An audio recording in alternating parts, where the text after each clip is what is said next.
CEO and founder of a company called LiquidGold. We have been operating since 2016 and we're playing in the South African market in terms of the water and sanitation sector.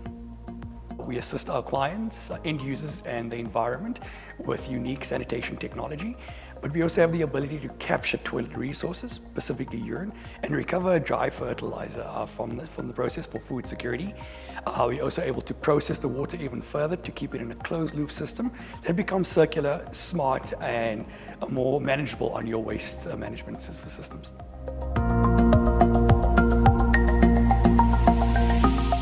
A little bit more about our products in terms of what it does and where it's operational. So we have Africa's first urinal for male and females.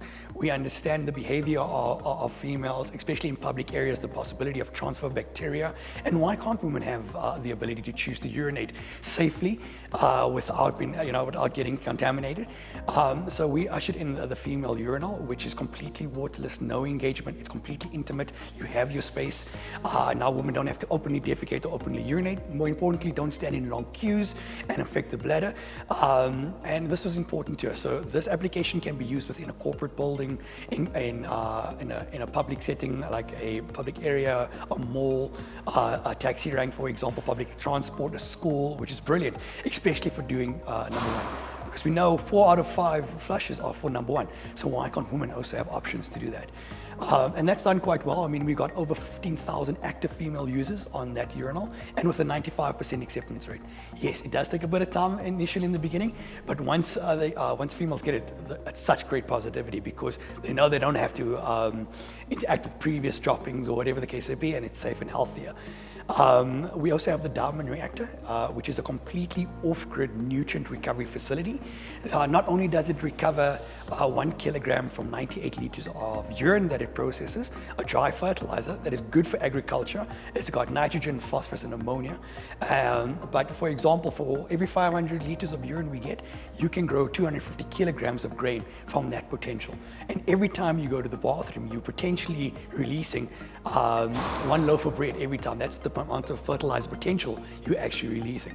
So this all lands up on our wastewater treatment plants, which we spend massive amounts of energy on chemicals and water and causes downstream impact. So this brilliant technology can be off-grid or on-grid, can go into a corporate building, into off-grid community, can go into a school, and can process the things on-site, which is brilliant. Well, the toilet resources on-site. But it doesn't just recover the nutrients or the fertilizer, it also recovers the water, which is then used in a closed loop system. So that water can help towards water security and be used for low flush toilets, for example. It can be used for agriculture, so there's many applications that can have. And because the system is remote, there's remote monitoring capabilities. So therefore we can manage the system wherever we are, so just from your laptop or from your phone. But more importantly, because it's remote monitoring and we're collecting urine, we have now the possibilities of picking up data that can tell us if there's an issue or disease or virus within a community, allowing for big data prevention or health prevention. So we can narrow it down to a community or a school or even a building, and that information then becomes smart city management and allows us to become more intelligent in how we manage our waste streams, which is key to the success of sanitation. When we started building our prototypes, engaging with our end users, understanding what the real problems was, because sanitation was always in the non-profit sort of realm, and how do you sustainably make a business in the sanitation space? So by really diving deep in the private sector problem, the public sector problem, and understanding the issues, but it was hard to make it more sustainable.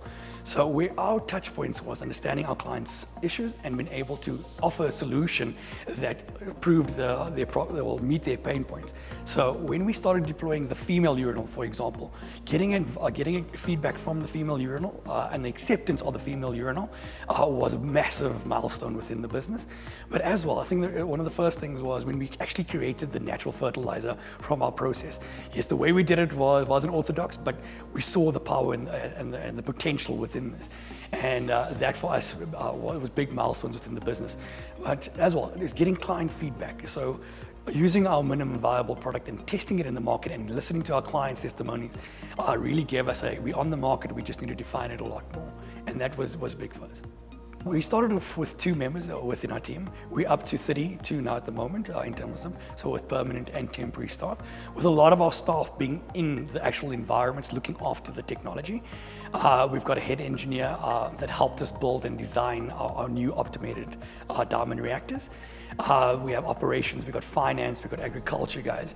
So it took a while for us to build our team, but being able to sell the vision, to sell the dream, with guys not really getting paid in the beginning. But hey, people saw the vision, they saw the power of making a difference and believed in the dream, and that was good. And I think now the milestone that we have reached, there's such joy within the team at the moment. We're looking forward to expanding a bit more. And I do believe we have a diverse bunch of people with female leadership as well, and looking at employing a lot of guys within the sanitation economy. We believe that it's just starting and we will grow a lot bigger. What made us join the Black Umbrellas program, being in the right sort of networks and understanding the right key players and being part of a program like Black Umbrellas allows us to expand our operations a lot better, especially in the narrative of transformation. We need different businesses coming through the green economy.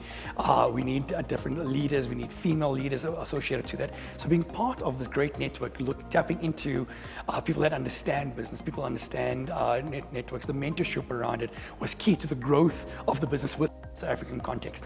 And Black Umbrellas has really added value in terms of that, giving us access to finance, being able to speak the narrative of unlocking finance and looking for obviously clients and opportunities. And that was the main reasons of being part of the Black Umbrella. The amount of resource and mentorship getting from the Black Umbrella funds, even with the online training, really looking at our structures internally versus the training, allowed us to shape our business. And more importantly, where are we going to be in the next 5-10 years? And with the training that we had now, allows us to position ourselves stronger within the market. So this is invaluable, the training that we get.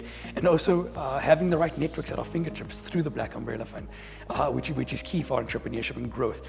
Especially within our space where our investors are not really eager in the beginning. So having the right clientele, for example, with the Black Umbrella, allows us then to engage further and get more traction and get more pilot projects. And this is the success of the Black Umbrella Fund. The biggest challenges that we faced, especially playing in innovation in sanitation, is the long sales cycle. Early adopters, and obviously finance as a business is to start up. So bootstrapping a lot of it, trying to get investors on board because sanitation hasn't been played properly within a certain space. Finding the right team and the skills we needed for that. So that was some of our biggest challenges that we have faced.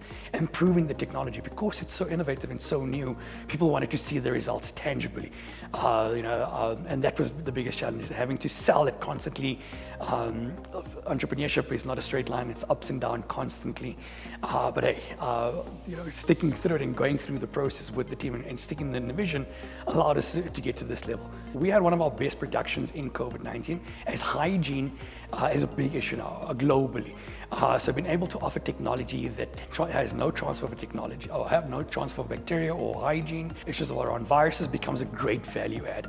The issue around water, we don't have water to help us with the hygiene aspect. This has increased our value proposition. Even though, yes, our sales have slowed down because of COVID-19, it's also increased our value proposition. So we're in a great phase now of rebuilding, optimizing, and looking forward to the next trajectory. So COVID-19 has added value to our business in terms of the narrative that we are speaking on. How do we get through our toughest days as an entrepreneur? Is sticking to the vision. We have 3 values within our business: is exceed expectation, be a change, for yourself, for the community, and stay committed.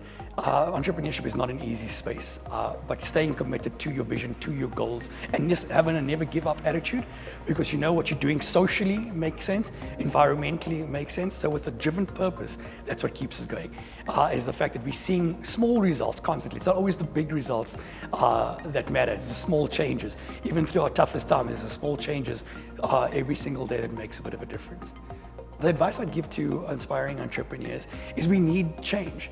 And if you have an idea, if you have a concept that can change economic value, social value, impact value, and you truly believe in terms of what you do, the rest will fall into place. As long as you're clear in terms of where you're going to. And the biggest thing that I've learned as an entrepreneur is to stay focused. There's a lot of distractions in the world. With social media, with so many opportunities, with different accelerators, choose your path and know where you're going to and staying focused to that, because it's the small tasks that you get done every day that allows you to get to your big task. And that's the thing, never give up as an entrepreneur. We need your entrepreneurship and we need change within this world. Our goal, our future plans, and our goal as a business is we want to become one of the first, what they call sanitation unicorns or sanicorns. We really believe we've got the technology in order to impact at a larger scale. We believe we've got the right partnerships, especially like through the Black Umbrella Fund. Our pathway to success is to become the main manufacturer and distributors of this safe alternative green technology within the sanitation space and to create jobs and economical growth, so add value. There's been a lot of uncertainty within our country with COVID and unrest and a whole lot of issues. We are now greatly positioned to help aid and add value to the rebuild of infrastructure, of economic, and more importantly within the green space. So our future looks to manufacture within South Africa and then start going globally. We definitely want to become a global player within the sanitation space.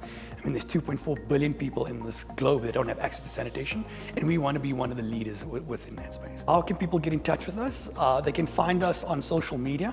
So we are on Instagram, we're on Twitter at LiquidGold SA.